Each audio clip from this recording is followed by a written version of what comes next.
Welcome to The Explainer. Today, we're diving into something really fascinating, the resonance of cinematic soundscapes.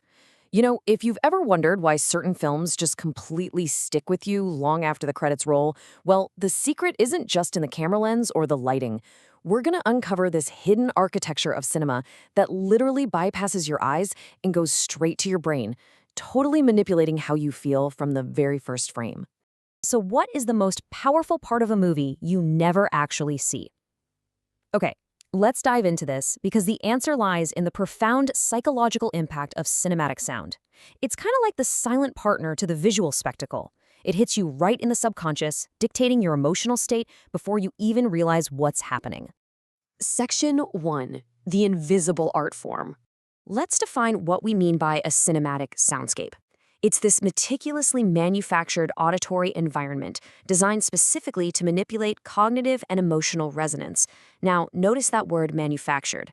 It's incredibly easy for us to assume the audio in a theater is just, whatever the microphone happened to pick up on set, the actors speaking, the wind blowing, maybe cars passing by. But in reality, production audio is usually a complete mess. Sets are loud, generators hum, a random gust of wind ruins the take. So what you're actually hearing in the final cut is almost never the real world. It is a highly deliberate, fully engineered environment built completely from scratch to act as an invisible puppeteer. Section 2. Deconstructing the audio layers. Imagine taking a scene from your absolute favorite movie and basically pulling back the curtain to see how that environment is actually built. The soundscape is constructed in 4 distinct steps. First step is dialogue, which is the absolute foundation. And because on-set audio is so messy, like we just talked about, dialogue is often completely re-recorded by the actors in a padded studio months later just to get it perfectly clean. Second is ambient noise. This is the subtle room tone, the distant traffic, maybe the hum of a refrigerator. This is vital because honestly, absolute silence feels instinctively unnatural to the human brain, right? So ambient noise grounds the scene in reality. Third is Foley, which are those custom everyday sounds perfectly synced to the action. And finally, the score, the musical composition. So that immersive, seamless reality you hear in the theater, it's literally just these 4 distinct layers, carefully stacked to guide your emotion. Now, what's really interesting about this slide is the sheer scale of this construction. When you stack those 4 layers together for just one standard blockbuster scene, you aren't just hearing a few simple sounds. No, you are often listening to over 200 individual audio tracks playing simultaneously. Just think about that. Every single footstep, the rustle of a leather jacket, the subtle inhale of a character's breath, a distant barking dog, each one has its own dedicated track. And obviously, they can't just all be played loudly, or it would turn into total auditory mud. Sound mixers have to meticulously carve out specific frequencies for each of those 200 tracks, perfectly equalizing and balancing them so your ear is subconsciously guided exactly where the director wants it to go. Moving on to Section 3, the illusion of Foley. Foley artists are the unsung tricksters of Hollywood, and they fool our brains using some beautifully bizarre methods. Think of all those cinematic illusions we take for granted when watching a movie. A galloping horse, a sci-fi laser blast, a brutal punch, or breaking bones. Well, the reality of creating those sounds is entirely different, and this brilliantly illustrates that contrast. You see, you aren't hearing a horse. You're hearing half coconut shells rhythmically hit against a box of dirt. You aren't hearing a laser, you're hearing someone strike a tense skywire. And those visceral, painful combat sounds? Yeah, that's usually just a knife plunging into some fresh produce. Let's dig into why these specific tricks actually work. I want you to vividly imagine a Foley artist in a padded sound booth aggressively destroying produce. Imagine an intense sci-fi battle. In reality, that artist is in the booth striking a tense metal guy wire. Why?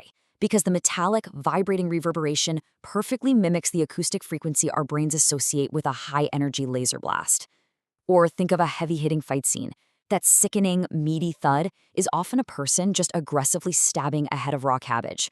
It turns out the dense water weight of a cabbage perfectly mimics the density of human flesh hitting a solid object. Wild, right? And those horrific bone breaks? Someone's snapping a stalk of celery right next to a hypersensitive microphone. The dense, fibrous snap of the celery acoustically mirrors the density of breaking calcium, fooling your brain completely. Section 4, Psychological and Emotional Resonance. So, we've talked extensively about the technical mechanics, but now we have to take a step back and ask, why? Why go through the tremendous trouble of mixing 200 layers of celery snaps and room tone? Well, when you sit in a dark theater, it's true that 50% of your sensory input is visual, but a full 50% is auditory. We always tend to think of movies as a visual medium first, but half of the emotional response you feel, the racing heart, the involuntary jumps, the tears, is driven entirely by what hits your ears. Audio literally carries exactly half the weight of the entire cinematic experience. So, the crucial point is how this 50% power is actually applied through precise psychological manipulation. Take audio frequencies, for example. Sound designers often use something called infrasound. These are super low frequency rumbles hovering right around 19 hertz. Human ears can barely detect this frequency. Actually, scratch that. It's more like a physical sensation than a sound. Our bodies physically feel it, and it vibrates the fluid in our eyes slightly. This induces an immediate biological sense of anxiety or dread without the audience ever knowing why. Or consider profound cinematic silence.